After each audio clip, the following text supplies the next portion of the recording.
Good morning, everybody.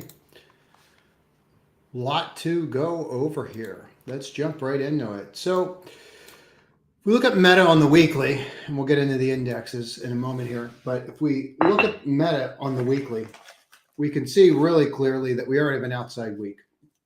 We're already above the 200 SMA on the weekly.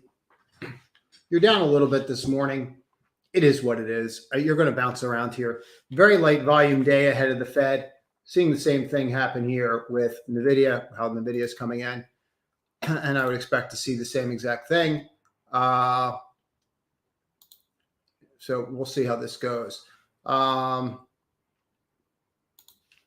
see how this goes. But yeah, I'm not really surprised to see some profit taking. I thought, we'll see how this goes coming into the morning. I actually bought calls at the close yesterday, just in case we exploded to the upside. We'll see. They might not work. They might. Right now, I think we're down about $2 in the stock this morning. So we should probably talk about this chart. Okay. This is a key level, and we kind of stopped at it yesterday.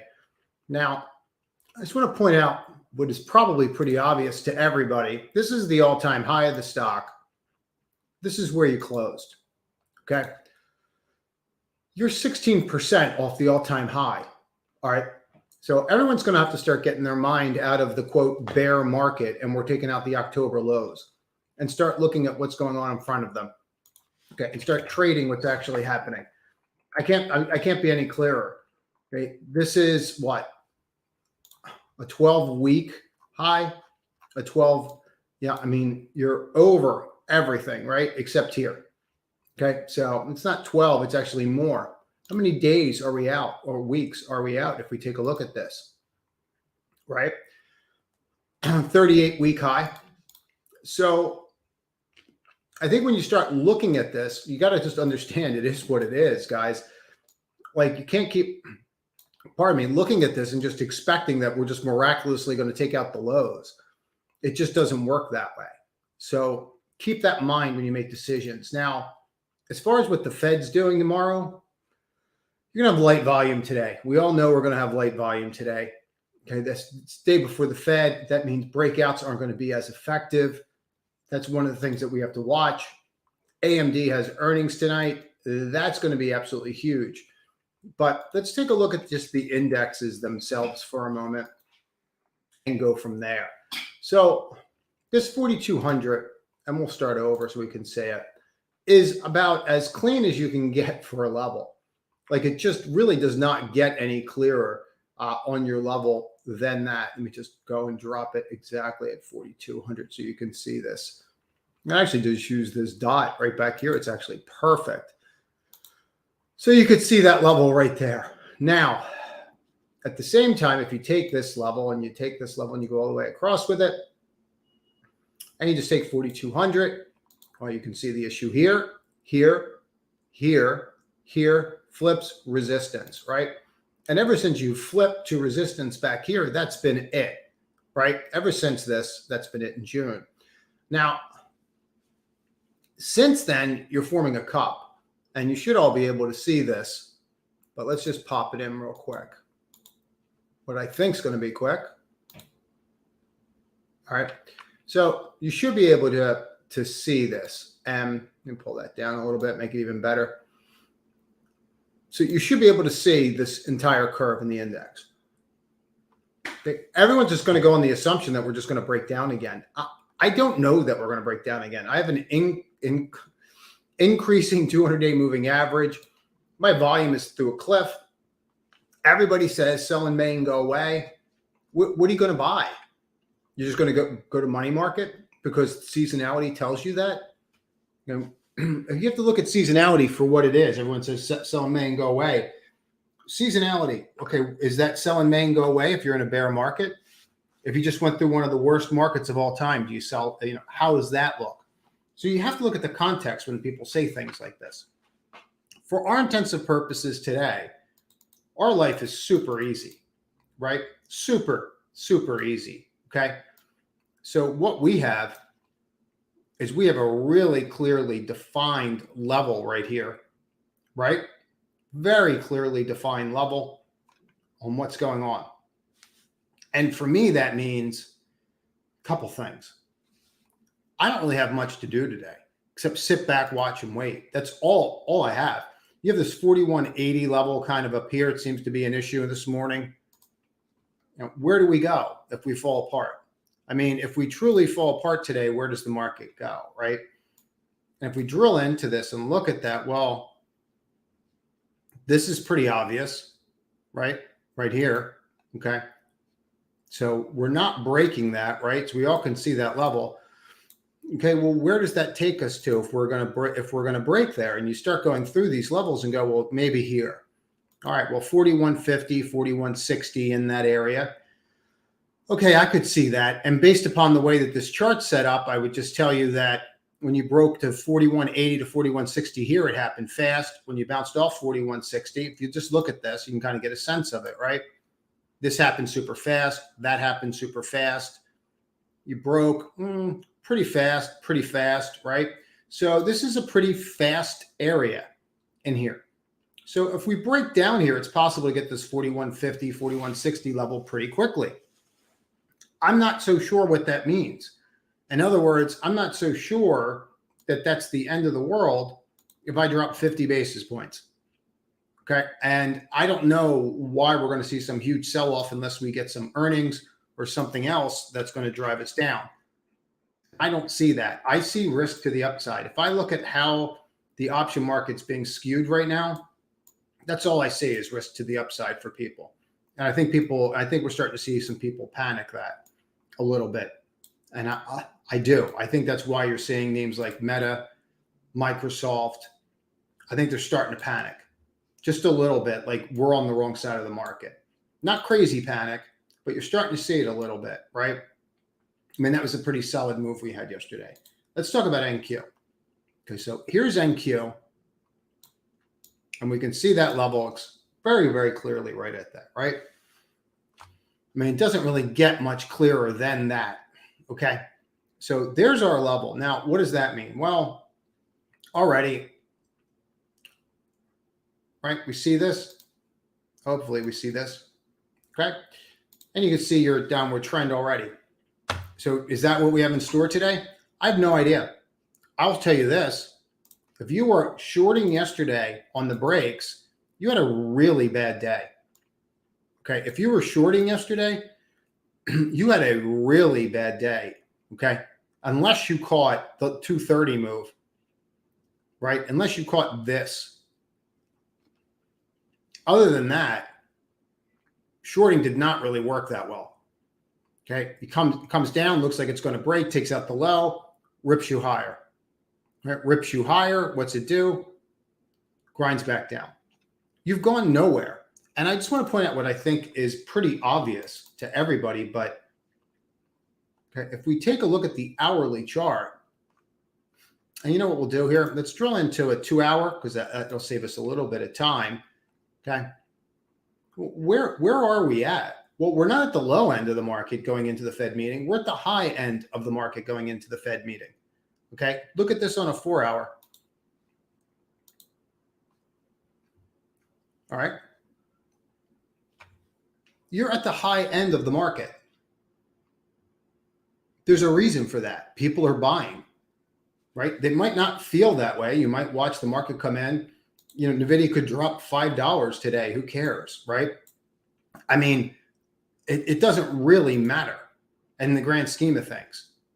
Okay. And kind of keep that in mind. I would like nothing more than NVIDIA to come back down to 277 and get another shot at it. So this was a huge monster trade for us in the community yesterday. I don't know how you're going to be looking at these charts and just saying that we're going to break down anymore. You know, I just don't get it. We're just all expecting the roll, the breakdown, and I just don't see it. Now, if we talk about a couple of the other key names that are out there, Uber, okay, they beat, revenues were up. If we watch the other names that trade with Uber, we'll see Lyft. Lyft trades with Uber. It's probably a fade, candidly. I don't expect Lyft to be doing the same things that Uber's doing. So Lyft probably fades at some point today. It might be a very simple trade for people. Just go out there and short it, see how it goes. But I would expect that to completely, implode. I don't think it's going to have the quarter that Uber just had. Tree, absolutely awful, falling off a cliff. Missed on revenues. Can't miss on revenues, guys. So can't have lower guidance. So you can just say just absolute free fall from the first moment it came out, 19, and then just since then just falling off a cliff. Nothing really to do there. All right. So we have to keep this in mind as to what's going on out there. Most important for me is I'm watching Apple like a hawk. I tried to trade Apple yesterday. It did not work. If we take a look at Apple this morning, and we just focus on these levels. Here's your major trend line right here. You can see the rally and the fail. Now, that's what got me. Okay. Right here. This break got me. Because I thought for sure that we were going to push. Right? But what did we do? Okay. We came down. 1, 2, 3. Comes up. 1, 2, 3, 4. Up. 1, 2. Up. All right. You need to watch these. These are pretty powerful when this kind of stuff happens. And then what do? You take out the high. I mean, that's not a stock that's acting like it's going to go down. Right? Even NVIDIA. Yeah, you're acting like you're going to come in $2 today. Right? We'll see how it opens. Meta. You're down 40 cents. Okay? You're not falling apart here, guys. I think that's a really important distinction on what's happening. I'm more than happy to answer questions in a moment here. I expect a light volume day. Now, if I look at the daily, okay, all I did, let's get rid of these lines and we'll start over. All I did was just reject the open all day long. So is this neckline something that's still there? It sure seems it, doesn't it? But 164, 165 level seems to be an issue. But I want to point out what I think is pretty obvious. You have wicks in here. Let me pull this up and then I'll pull it over here so we can drill into it even more. See these wicks? Wicks are what? Price rejection, right? See you're coming across here?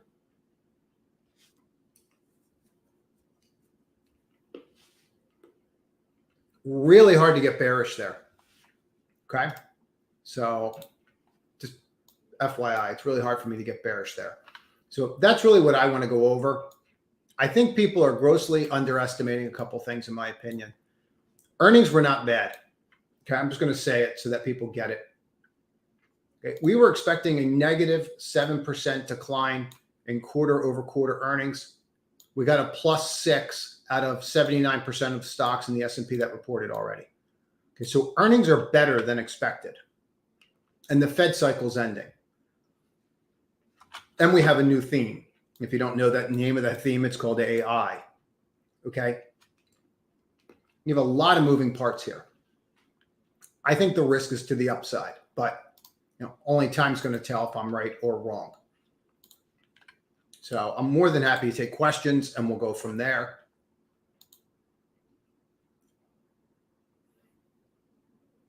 TGTX and NCLH. Let's go over those.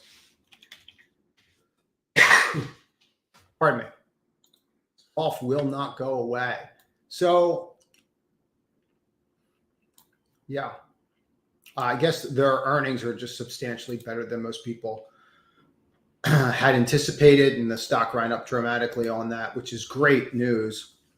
I did not take part in this. This is something we traded at I think back here. Got involved at 12, got out at 20, I think. Looks like an absolute monster. Probably not in the same form in a year. Probably somebody takes him out. if you have a drug right now and that drug has, the ability to go into someone else's product line, yeah, that's an enormous beat, man. That is a huge, huge beat.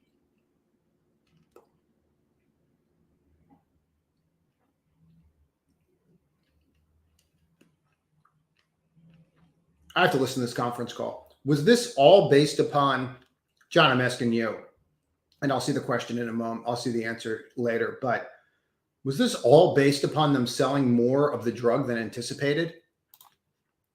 That's really very impressive. And you're going to have to see a lot of upgrades there if that's what that is. Let's put this here. I want to know when that breaks out.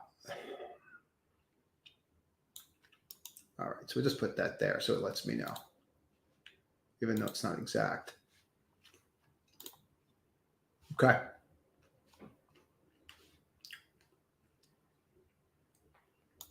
Yeah, that's really impressive. Really impressive. It's not really my kind of trade. What are you going to do with it? You go long, you're right here. I mean, really? I mean, where's it going? That's not really my kind of trade. I get it. Good earnings. People are getting on boats again. We're no longer calling them floating petri dishes. It's 3 years later. I mean, we all remember that, right? They were like quarantining people, putting them on boats. People were dying. I don't know. I think the industry's got a lot of problems. A lot of problems. It's not my kind of trade. I like your TGTX. One of those little guys again, Levi? Yep. Okay. Good luck, my friend.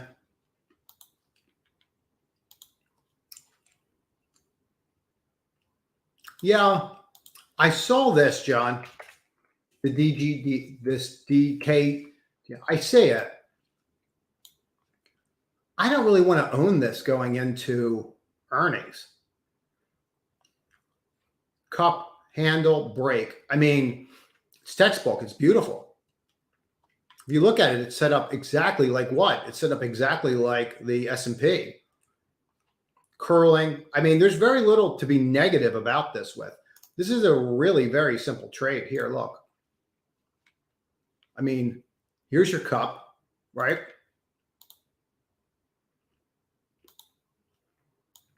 You all see that. Here's your handle, which is perfect, right? And there's your break. I mean, you can't deny that, right? It's just not I just don't want to be involved with it. And this would be your stop. I mean, right here's your stop. So it's going to cost you a couple bucks. See if you're right or not. I don't know that I want to take that risk going into earnings. I don't know if I'm going to get this or I'm going to get this. I have no idea. Right? This was the Super Bowl. I don't have a Super Bowl this quarter. So it's not my kind of trade, John. What's up, Jacob?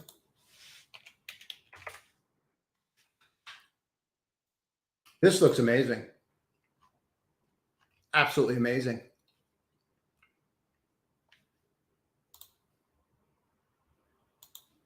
Huge room to run. That's got so much room to run. Beautiful chart, John. I mean, here, let's just go take a look at it this way on a multi-decade level. Well, you can even go back here, right? I think. Kind of stretching it there, but I think maybe if I do it that way, I'll lay it that way. I get a more accurate reading. Yeah, I mean, you could get up here 94, 95 pretty quickly. I like that, John. I like that trade.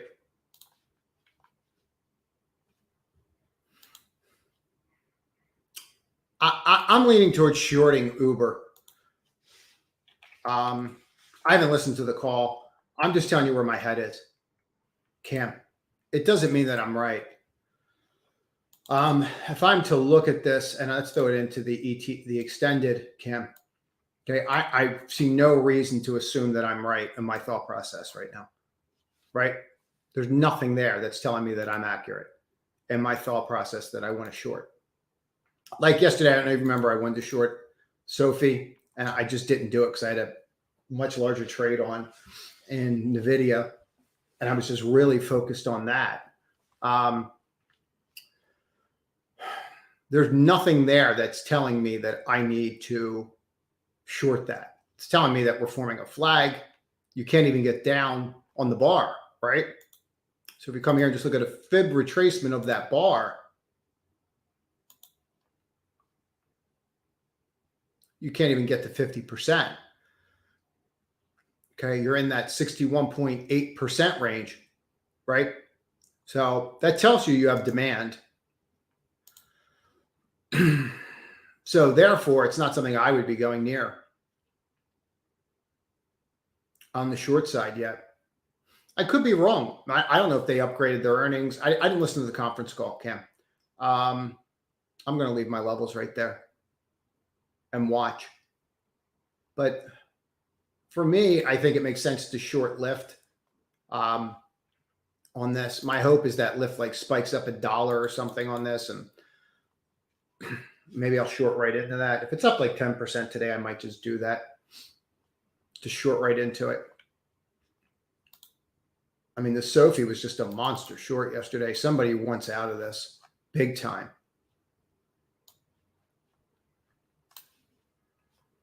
I mean, it was just straight down. Look at the selling.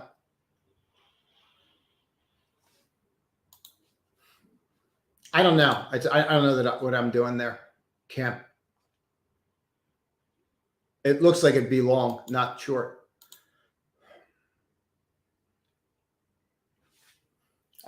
Mark your calendars. We're going to go live for the Fed meeting tomorrow.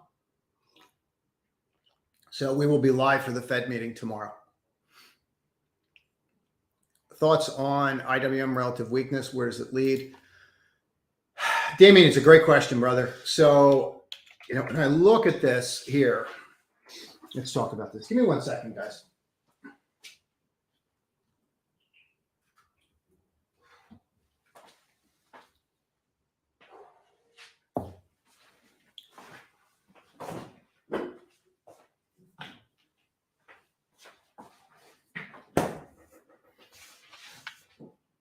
Feel a lot better. Thank you, everybody, for the DMs and the emails.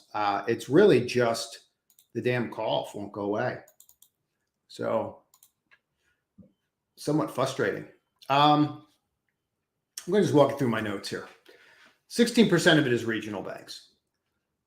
We lost another regional yesterday. FRC. Right? We all know this, right? We all know that we all knew this was coming, right? What I'm having a hard time wrapping my head around is this is falling off a cliff, this being PACW. Now, they said they don't have problems. They took a huge write down. This tried to break above that 16 again, is unable to. This is the preferred. They say they're not having problems. Market does not believe them. So am I missing something? Why am I going over this? Because 16% of IWM is basically regional banks in one form or another, right? So the regional banks are coming in, and then what that's doing is that's going to hurt everybody else that's trying to get a loan. Okay, that's why the Fed's probably going to, well, I think they pause. I think they do 25 basis points because they have to, and then they pause.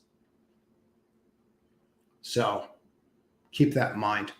But we will go live tomorrow, by the way. 2 o'clock to 3, we'll be live all day for that hour. Now, what do you do here? Well, we keep hearing about this weakness. Okay. Do we have weakness? We have a bear flag, right? We see the bear flag. Are we taking out the lows? Well, not really. All right. Are we taking out 170? Oh, no, we're not taking out 170 either. We're not even taking out minor resistance. All right, so let's take a look at where that is. Okay. So now let's just take a moment here and let's clean everything off. And let's get rid of our moving average. And let's just look at this for a moment.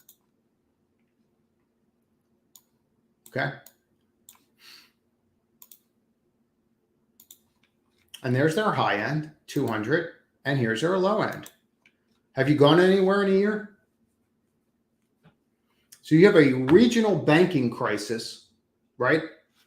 16% of the banking crisis. That's what the weight is right now. It's actually 15.8 to be exact. And we're not breaking down.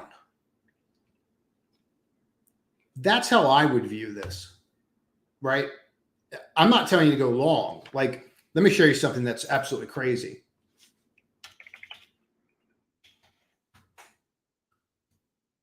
So you go here and take a look at this on a weekly, right? Here, let me show you this. I'm going to clean this off. Come on. So this is the internet go-go days, right? Where Nasdaq completely outperformed everything but IWM. And you're looking at it from that. We're just going to leave that level there. Then you're looking at this, right?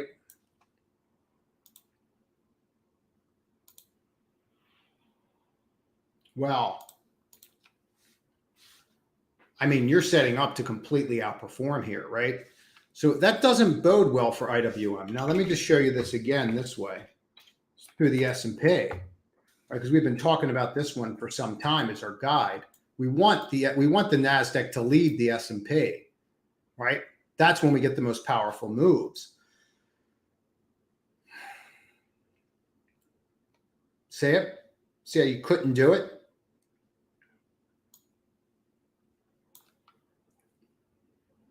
Okay. See the little turn last week on the GDP? All right. So what do you do with IWM? I got to be honest. I don't think you do much. I don't think there's much to do here. I don't know that we're going to break down so that we can make money on TZA. It doesn't seem like we are. Let's go to just the 4 hour. Let's make this simple, right? I mean, what are we going to do? Whack it around for 50 cents or $1? I mean, what are we really going to make there, right? I mean, and then the flip side of that, what are we making, right? I got to buy it at 28, spray and pray that it doesn't break down that time. I don't know. I don't see it. I don't see a trade there at all. And I spent a lot of time on it, Damien. Yeah, we are in a bull run. People don't get it yet. Wait till the VIX is at 12 or 13. I think that people are out of position. I think if you like I look at data on calls and I'll look at the skew. And all I see are people buying the dip over and over and over again. And I showed this one chart, and I'd watch last night's video if you have it. And I showed this one chart, right? And I'll pull it up real quick so that people, if you haven't seen yesterday's video, but I'd strongly recommend that you watch it, even if you put me on like double speed, right? And I'm going to start putting chapters in and we'll go from there. But okay, I'm going to flip to this really quickly. Here's what I'm getting at. This is the last hour of the market, right? And I want you to look at this from a long-term perspective. See how you keep coming down here, meaning that people are selling the last hour? Well, that's all institutions.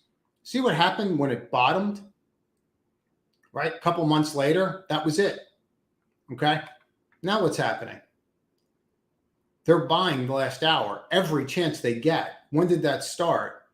November, right near the bottom of the market, right? Here was the bottom. Okay. Comes down and then we bottom and then boom, right? What's happening here? This has yet to catch up to that market. So the more I look at the market, the more I'm leaning towards people are really out of position, like really out of position. And I look at like XLP on the weekly, and I just feel somebody's going to get really hurt here. And I don't think it's the people that are buying tech. I'm just telling you where like my head is. I'm trying to find the right way in because I think you're going to be really volatile. But I don't think the problem is the people that are buying tech. I'm just gonna leave it at that. I don't think that they're the ones that are going to have the problem.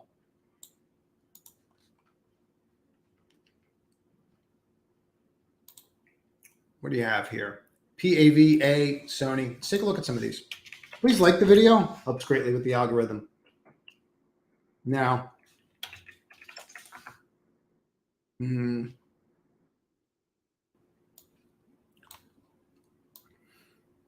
don't think so, Jacob. I mean, I don't really see anything there that's overly appealing. Let's take a look at Res.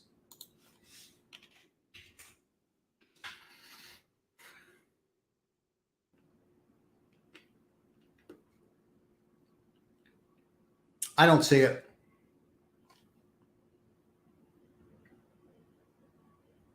Residential and multifamily, right? I don't see it. Not yet. Maybe soon.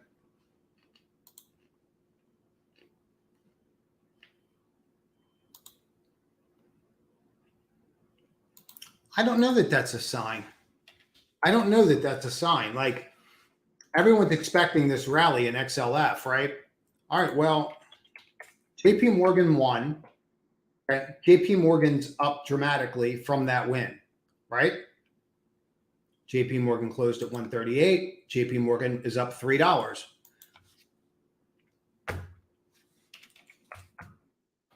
Goldman Sachs doesn't have to buy anybody. Okay. And we can see how this is playing out and what's going on there as well. So I think these are things that we really have to think about, right? And figure out what we're going to do about it.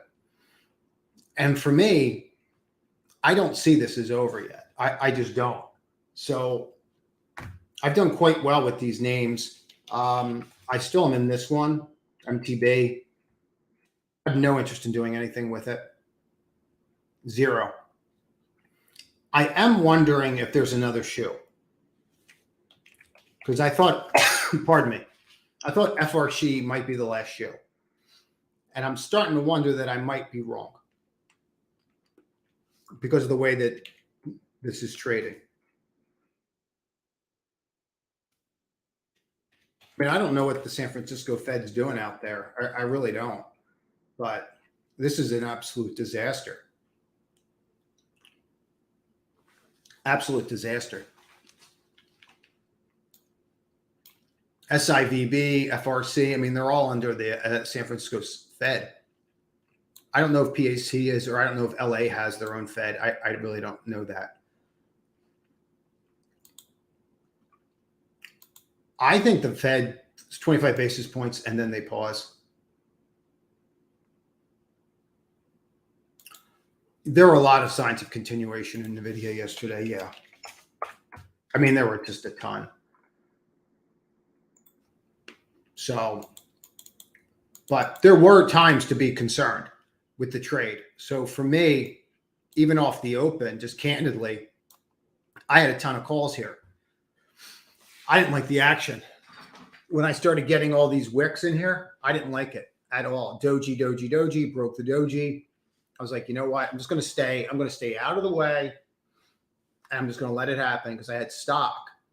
And I did very well on the trade, but I would have done even better. I think there were a lot of signs of continuation. Yeah. I mean, the flag break, another consolidation. 1, 2, 3. There's the breakout bar. You really can't get a close below it or a follow through.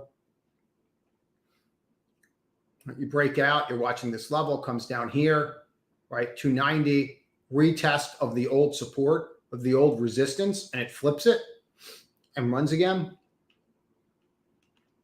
Yeah, I think there's a lot of signs.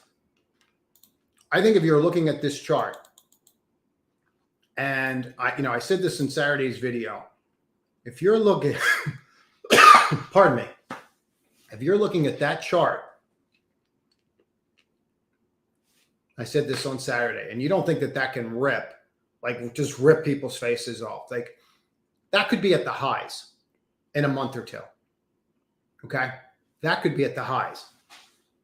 I would be real careful here if you have a bear market view of this world right now.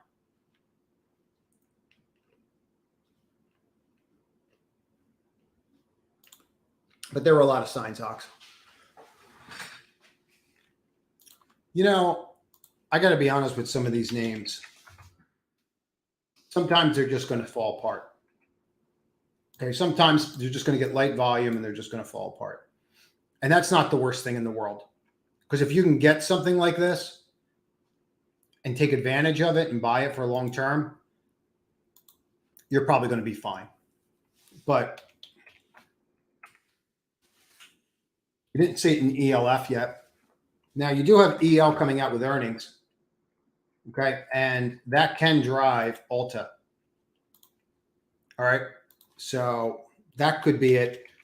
I didn't see anything. I don't have any real news, but it could be any reason for that. It's a lot of selling. And maybe you're just seeing profit taken up here, right? Like this is what would concern me about the trade. See this right here? See this right here? They take out the high and then they reverse it. That happened to me twice yesterday in two names.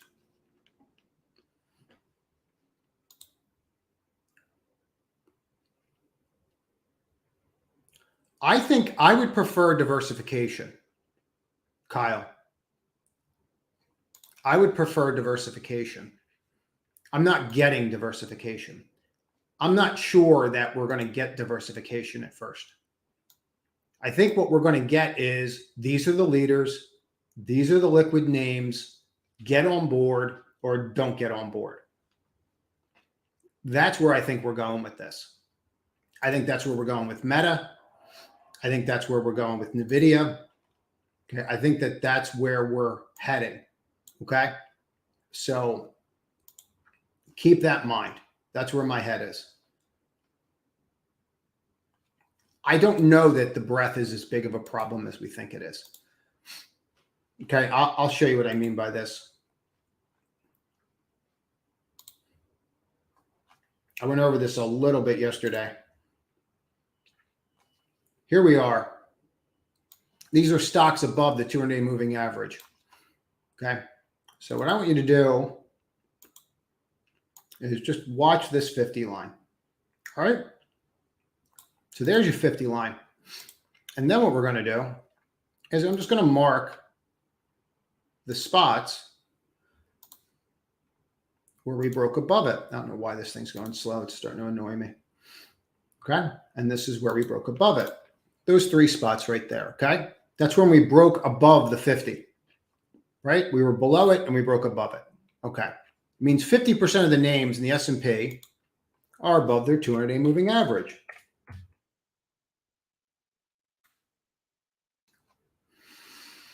Okay. So let's mark those off.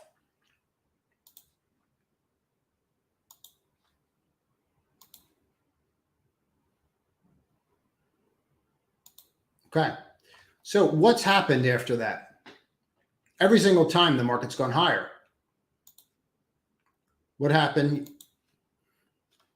Okay. So the breadth is not as bad as people think it is. All right. It's just not. We've got a couple names that are ripping. If this was in the 20s or 30s, I think I'd be a little more concerned. If you go through more of the medium-term names like 50, right?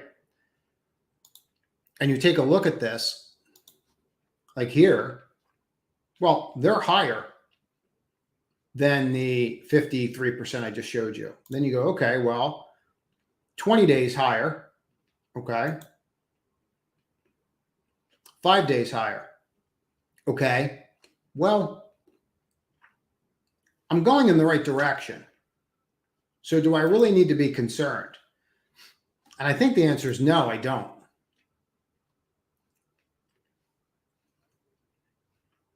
All right, thanks, John. MSC, I'm not going to have time for. I think AMD could have good results too. I really do think that.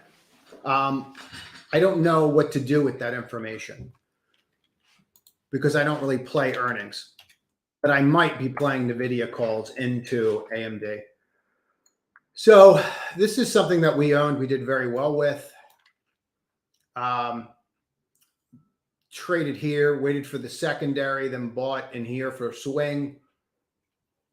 It is what it is. I mean, it looks excellent. There's very little to say about it. I mean, they look like they're just going to keep going, right? I mean, I just have to put in, I just have to put stops in on these for obvious reasons, right? But, you know, $88 was our target. We got it. I think we made $10, $12 on this one. I don't know that they're over, right? I don't know that that's over. I'll leave it at that. I would say that that's not over. I would say that out of everything we went over today, if you want my opinion, this is absolutely fascinating to me. That's all revenue. That is all revenue. That it makes them such a target to get acquired. It's not even funny. So it's 9:05. I'm going to have to jump, guys. I agree with the way they're addressing that is just shady. I agree with your statement, Darwin. I'll tell 19. I'll tell you exactly where, Shane. 1960. Go look at the hourly, Shane. He's gonna not get grilled. It is shady.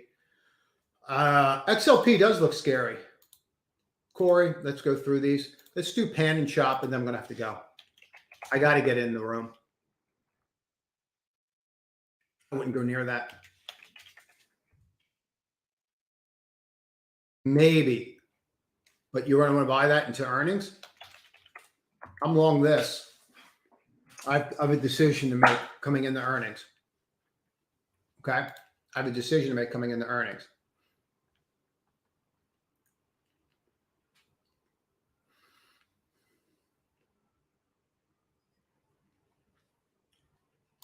Oh, ride's done. Thanks, John. Look, this is a zero. Okay. LCID. This is a zero. Okay. RIVN. This is a zero. They're all zeros. It's just a matter of time. XPEV, zero. Okay. All of these names are going to go to zero. It's just going to take years, right? Because they're going to keep their salaries and make millions of dollars and keep issuing stock for as long as the game can go on for. All they're doing is milking investors. That's all they're doing. Okay. These things they're outright zeros. Now, the issue with Tesla is I think they're getting too much competition from main car companies now. But we'll see. I got to jump, guys. Everybody, have a great day. I'm concerned about everything, brother. I always am, Kevin. Have a great day, everybody. Trade to win. Reminder, we're going to go live tomorrow for the Fed meeting.